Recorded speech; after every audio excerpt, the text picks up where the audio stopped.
Good day, ladies and gentlemen, educators. What we're going to try to achieve in this presentation quickly today is how we're able, a number of things. One, most important, how we're able to teach elementary all the way through college students the fundamentals of entrepreneurship mixed with engineering, this genre called E-STEM. And the key to this puzzle is in history, ironically.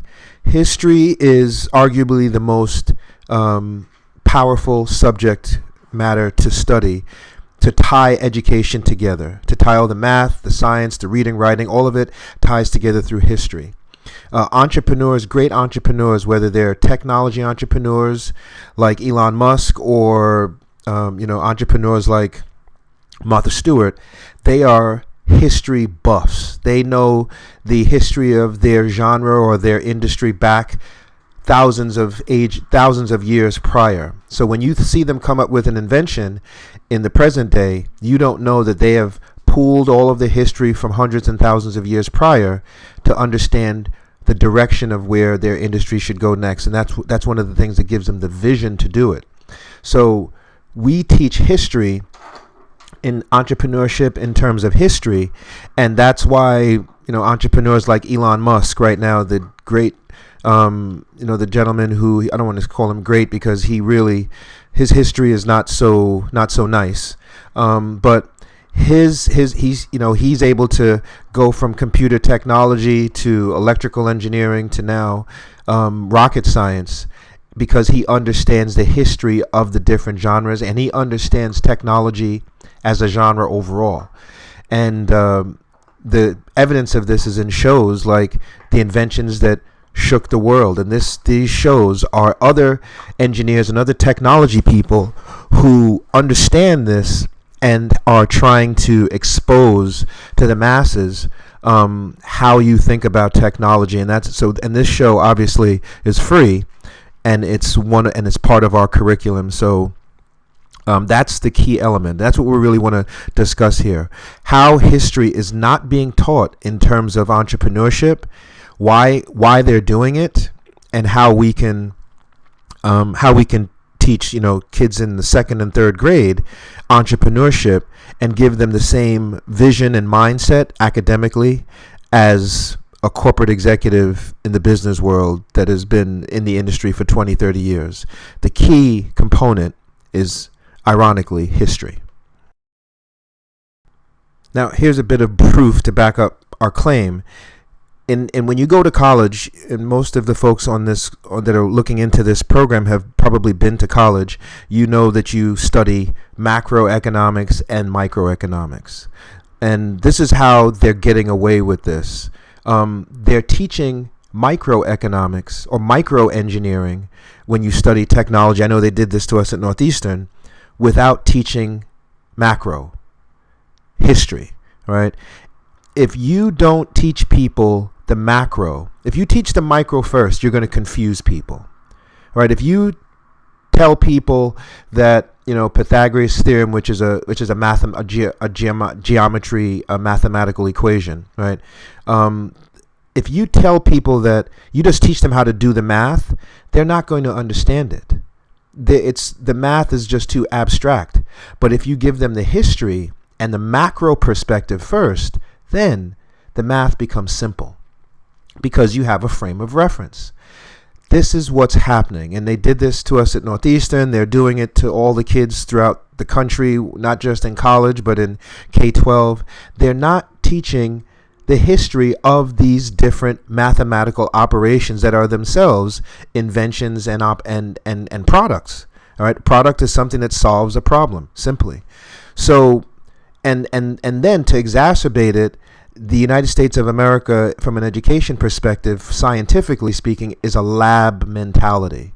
So a lot of companies can sell schools lab equipment to further embed them in this micro, just the math, and the kids are in the labs, but they still don't understand it. They just know how to hopscotch through the math to get the right answer, right? But if you ask them, what is the meaning of this formula? They have no idea because they're only teaching the micro. And this is going on. They did this at Northeastern. Northeastern had a 92% dropout rate. When I talk to kids throughout the country in schools, the kids will come to me with tears in their eyes saying, I don't know why I'm doing this. I don't want to drop out because I don't want my parents to be upset with me. The same, and Northeastern had a 92% dropout rate in the first semester because of this agenda. I don't want to, the history of education is that education was invented and designed by J.P. Morgan and Norman Rockefeller, those two guys, and they built it with the expressed purpose of not creating competition. J.P. Morgan's father told him not to go into banking because he said there's too much competition. And this is what CEOs hate the most. And this is why they're doing this, because they know that engineering is one of the most powerful majors. And if they teach history and engineering the way they teach it to the Ivy League and the wealthy kids, it will create too much competition.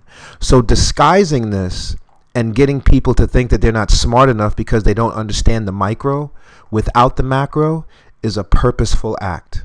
This is a purposeful act. So we're not saying to throw out all your lab equipment. We're just saying layer in the macro, which is the history, on top of the micro, and you'll have an army of super bionic STEM entrepreneurs. And that's what we're doing essentially. Now, in the spirit of differentiating ourselves from the masses of competition out there, which is what you're supposed to do as an entrepreneur first and foremost, we need to explain to you what makes the formula, one of the things that makes the formula really special. In addition to creating this disruptive innovation and unicorn company, which is the top of the technological food chain internationally, which, to my knowledge, none of our competitors are talking about.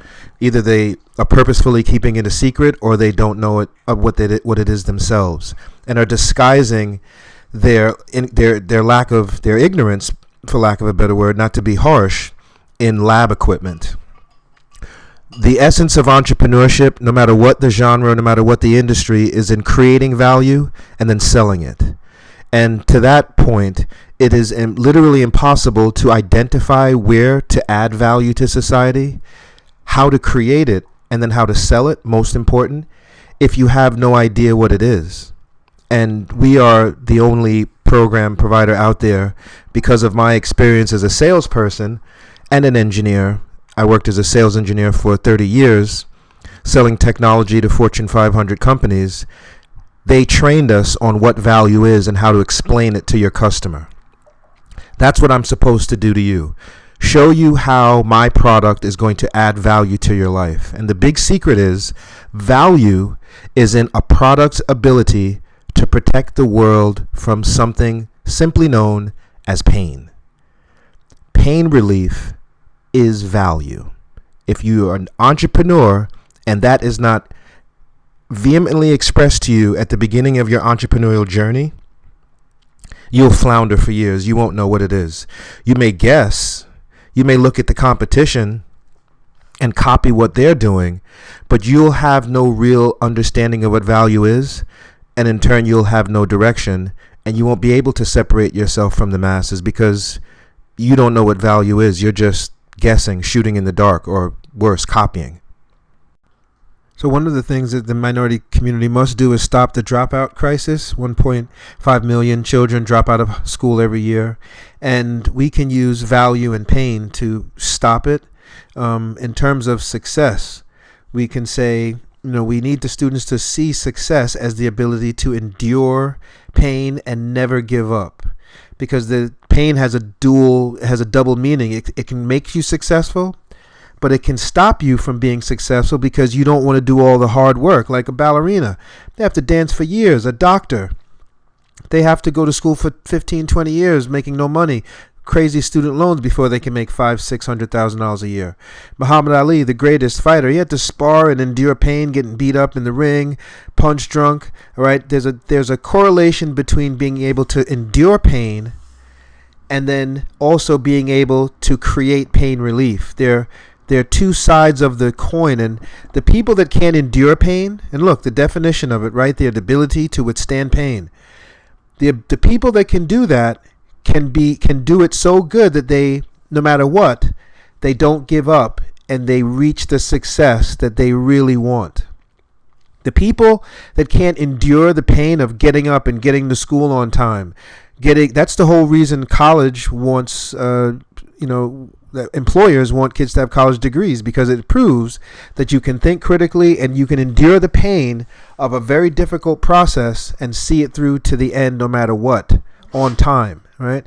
So once the kids understand the correlation between the success that they want and curing pain, as well as the other side of the coin where I can't take the pain to get to the point where I can be the success I want, I give up, I quit, I drop out of school.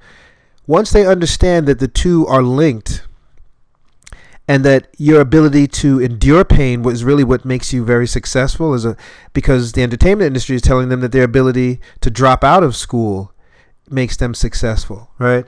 Once they realize that that's not the case, and they understand that behavior of withstanding pain and finishing the project is the key to their success, then we should be able to reinvent again their value system to themselves as far as education.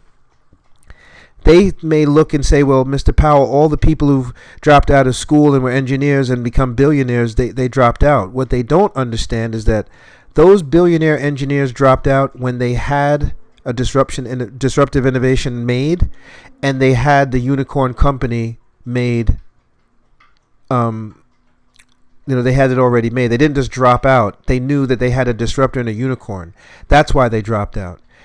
Had they not had a disruptor and a unicorn, they wouldn't have dropped out of school. Whether it's Mark Zuckerberg with Facebook, or Steve Jobs with Apple and the companies that he created, or Bill Gates creating Microsoft. Bill Gates' mother was on the board of IBM. That's how he got his software on every computer in the country so fast. All right, those relationships.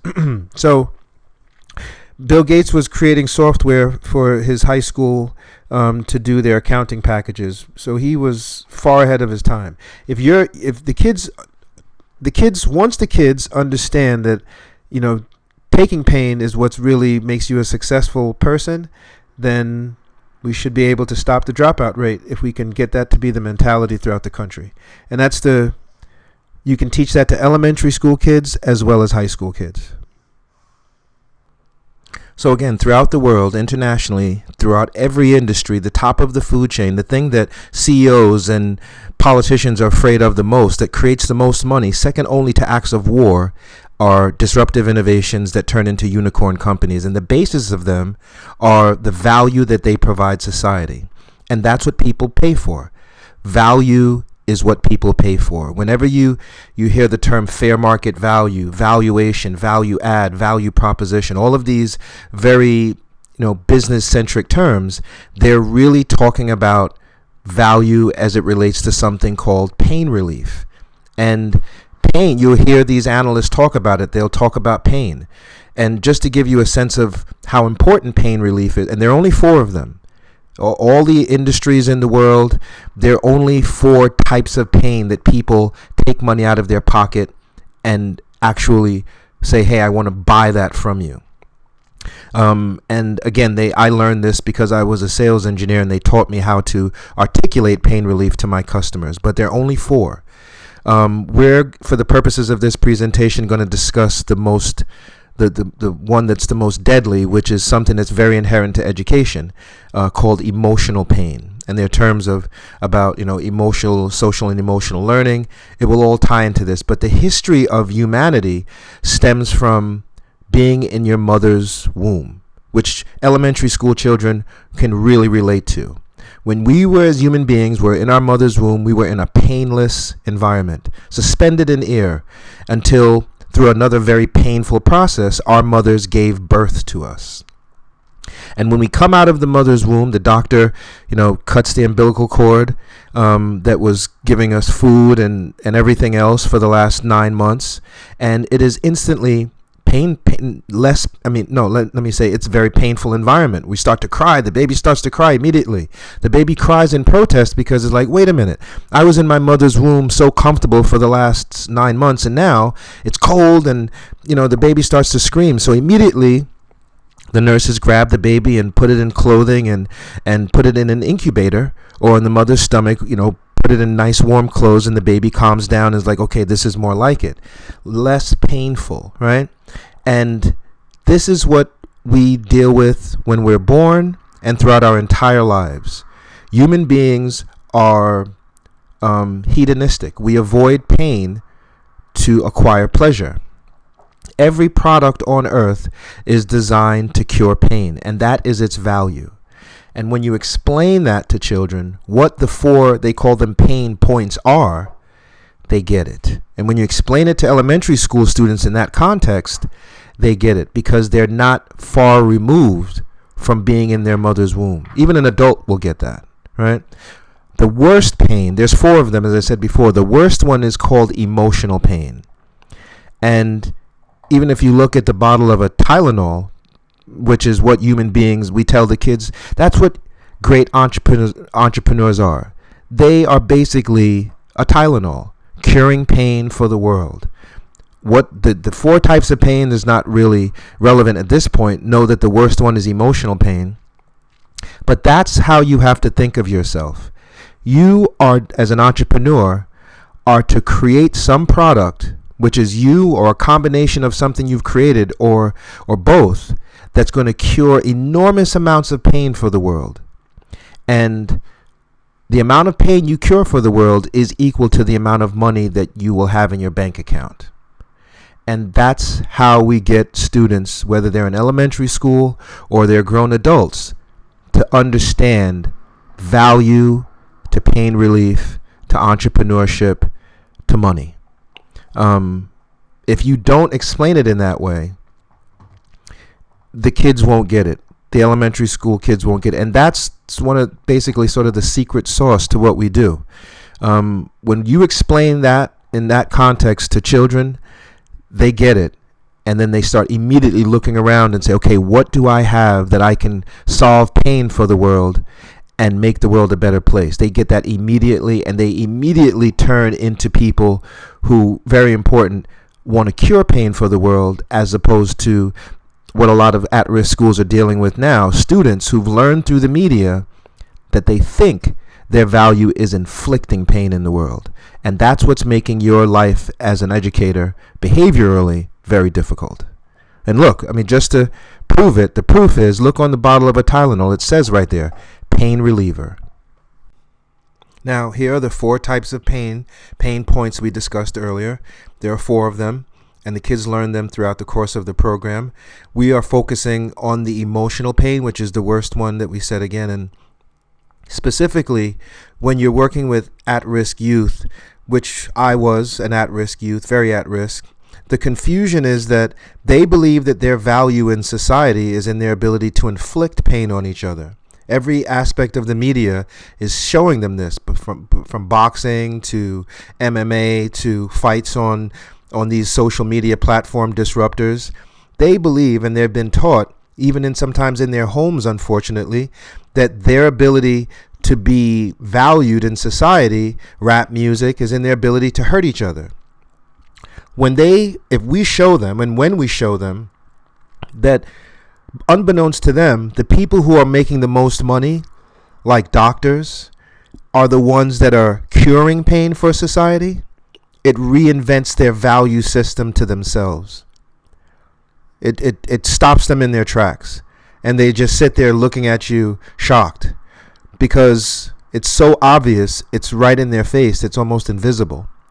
So you can't compete with that as an educator. You can't tell the students that believe this from years of indoctrination through television and the media and movies and boxing, shooting each other up on television, action flicks, their favorite athletes, football. You can't convince them that their ability to be valuable to each other and to society is not in their ability to hurt each other physically and emotionally. You have to show them this. You have to prove it to them. Once they believe that, then they become slaves to academics, to creating pain relief, and it, from an entrepreneurial perspective, will carry on if it's reinforced throughout their education for the rest of their lives.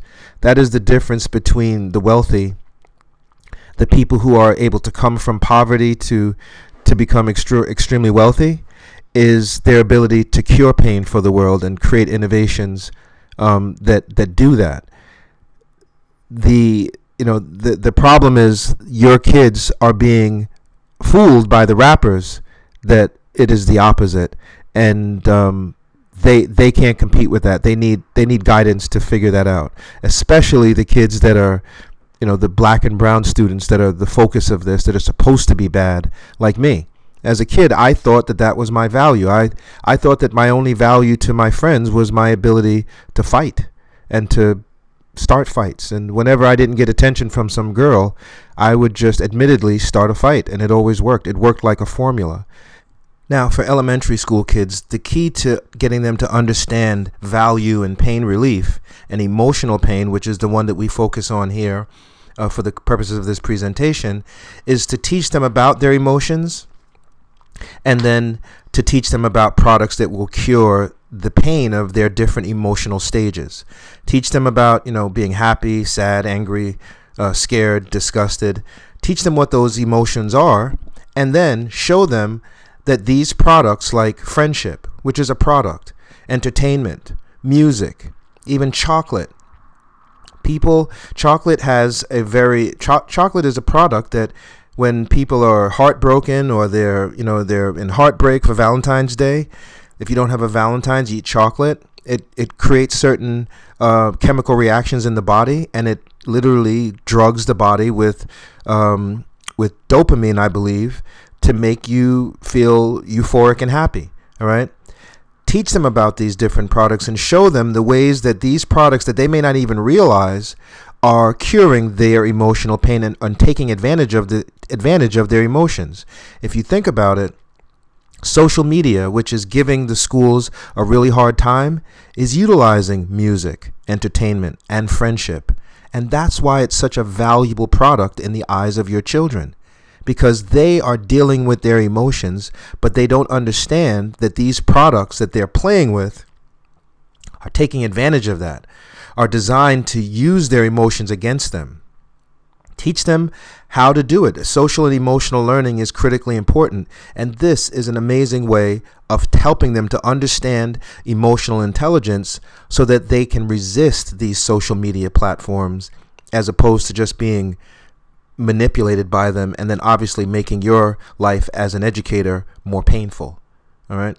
So this is just a great way, and just to show you, again, emotional pain is the most difficult pain for human beings to deal with. They can deal with the other three, which we'll discuss inside the curriculum. But when you get people emotional about a product, they will buy quick. They don't think. That's why they always say control your emotions. Don't get emotional about the stock, right? Great business people will always say the ability to control your emotions is one of your most important skill sets in being successful in business. This is an opportunity to really get to elementary school students and start them early, because if you can get them to understand this in elementary school, it'll be a way that it'll be a cliche for the way they live their life in junior high school and high school, and it'll calm down, or should, if it's consistently spoken on throughout their tenure in school, it should decrease any sort of conflicts and problems and any of the ailments that go on in a school because people can't control their emotions should be stemmed by about 80%. So this slide here just explains how we can install the formula in your school, whether you're in elementary, as an after-school program, as a summer camp, or as a science class. We want to look at it as something called an incubator. In the world of Silicon Valley, the technology capital of the world, an incubator is just a company that takes care of a small tech startup firm.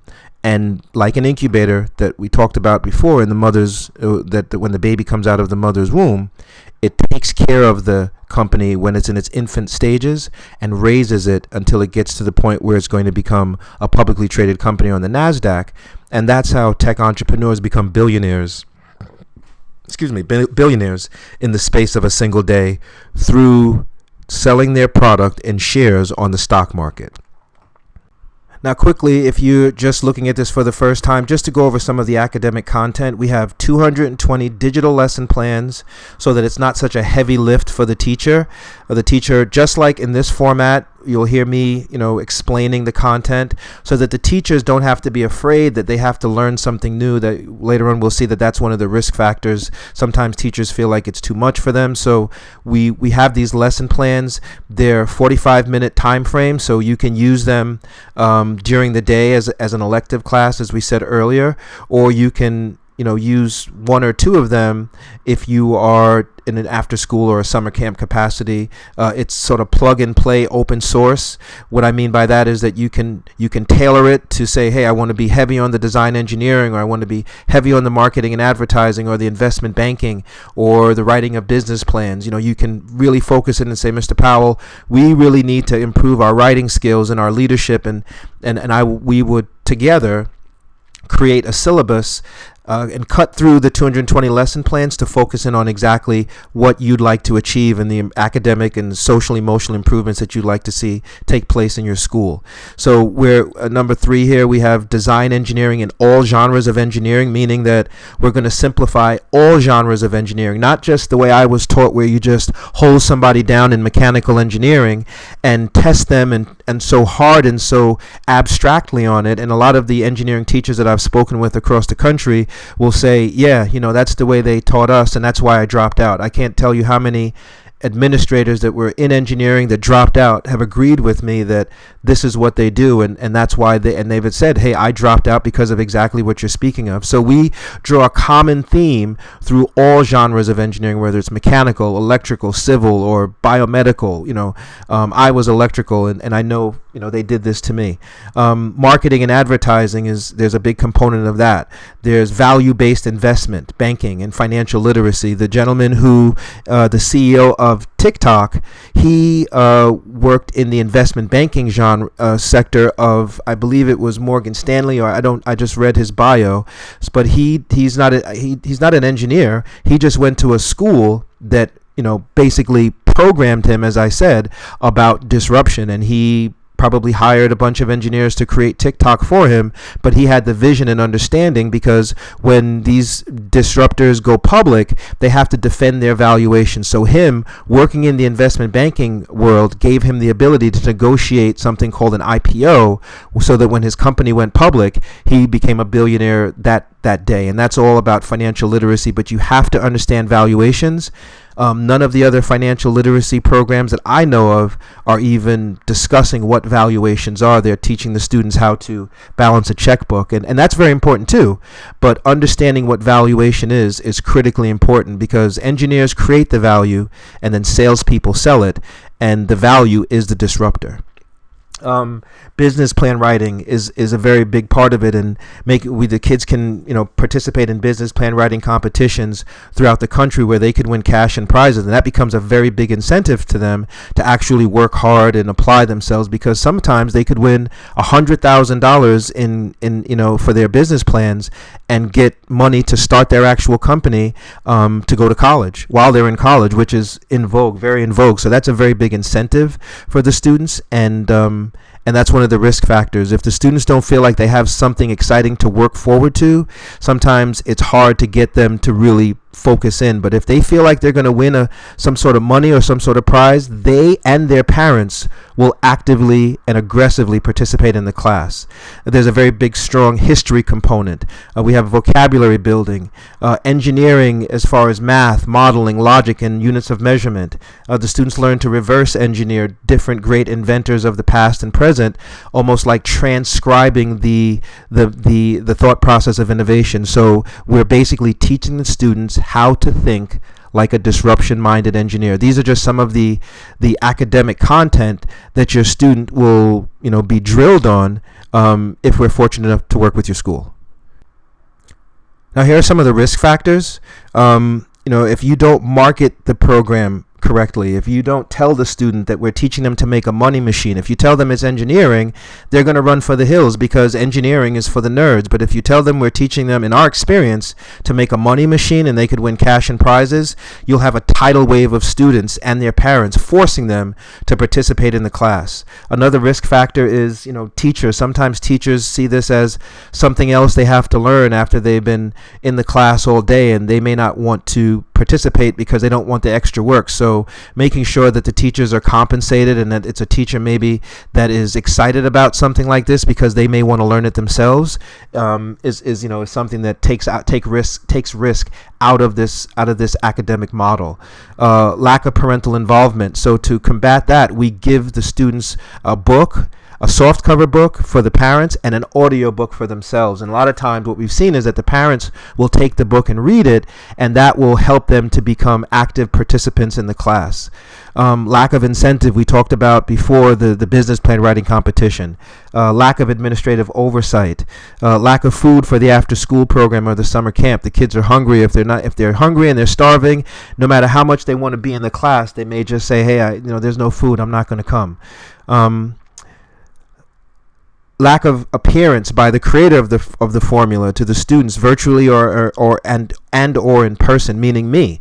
If I have to be there, the students are going to buy into me. The first rule of sales says people buy you, and then they buy the product you're selling. And that's never more apparent than in this class. The kids are going to want to know who created this, and when they realize it's somebody who looks like them, which I have a certain cultural currency with black and brown students because I am an African American male. Once they hear my story and they see me and I show up and I dial in or come into the class and make appearances, they start to believe that this guy really cares for us. He knows what he's talking about. He's lived it. They listen to me reading the audiobook to them on their laptops, and they feel comfortable that they're learning from somebody who actually knows what they're talking about, and most importantly is not going to abandon them, and that's a very big part of it. So these are some of the risk factors that going in could affect the success of the program. So why should you do it? What's in it for your school? Well, and when I come into some schools, you'll see that they'll say, well, we have a robotics program, or we have Project Lead the Way, or Nifty, and none of these programs even know what a disruptor is. First of all, if they do know, they're not telling the masses of students. But what we can do is, if a lot of the schools that have these programs, I say, well, how many kids are actively participating in the program? And they'll say, well, 5%. And I'll say, well, do you really think that's successful? I mean, in this digital age, information age we're in, we need every student to understand how technology is going to affect the industry that they're going to work in. So we can, using entrepreneurship, turn those numbers around from 5% to 90 to 100%, because what kid, or what adult even for that matter, once they find out that this is real, doesn't want to learn how to make a money machine in their home? And I mean, it's almost a no-brainer, right? Leadership skills development, all of these things, time management, decreased violence. This is as much of an etiquette class because of the entrepreneurship component as it is a STEM engineering class, because we're teaching students first, people have to buy into you and your behavior, and then they're going to buy the product that they're selling. So because it's so rigorous, we can increase grades across the board in reading, writing, math. The students start to really see that if I'm going to model myself, and my role models are now going to be these great entrepreneurs, even the ones that have dropped out of their Ivy League schools after they created their disruptor, what they don't know is that these entrepreneurs didn't drop out until they had their disruptors already created and already ready. They had them funded. So the kids just hear that Mark Zuckerberg or these people dropped out of college. They don't know that they dropped out when they had a disruptor ready to go. They don't know that. So we can dispel that myth, put them on a path to going to college and developing those relationships, civic involvement, all of these things. You can't get the students to practice when you're just teaching them traditional math, reading, and writing. But when you mix the entrepreneurship in there, then we can get all of these other additional values for your school and for the school's community, because we're giving the students the ability to exercise these skills in and outside of the classroom. And again, just to reiterate, these are the things that your school would get: the 220 digital lesson plans, the ebook, the audio book, the year-long teacher training and support. These are these are all the materials that are included when you hire us and hopefully implement the formula in your school, whether you're doing it as an after-school program, as a summer camp, or as an actual elective class. This is what the school gets. Now, one of the characteristics of being a disruptor is that you are giving the masses a product that could only usually be afforded to the wealthy, right? And what disruptors do is that they create a better product that's a lot cheaper, like a Rolls Royce as an example, for the price of a Toyota or a Honda Accord, the lowest level. And now everyone can have the same thing that the wealthy can have. And the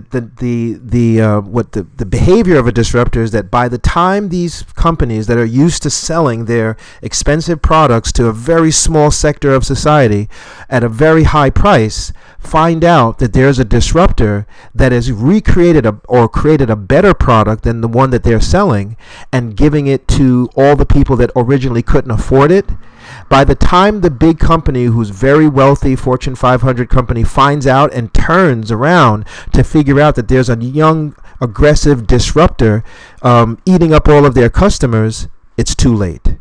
And that's what we are trying to do. That's exactly what we are trying to do. So we compete with Project Lead the Way and other programs that are hundreds of thousands of dollars.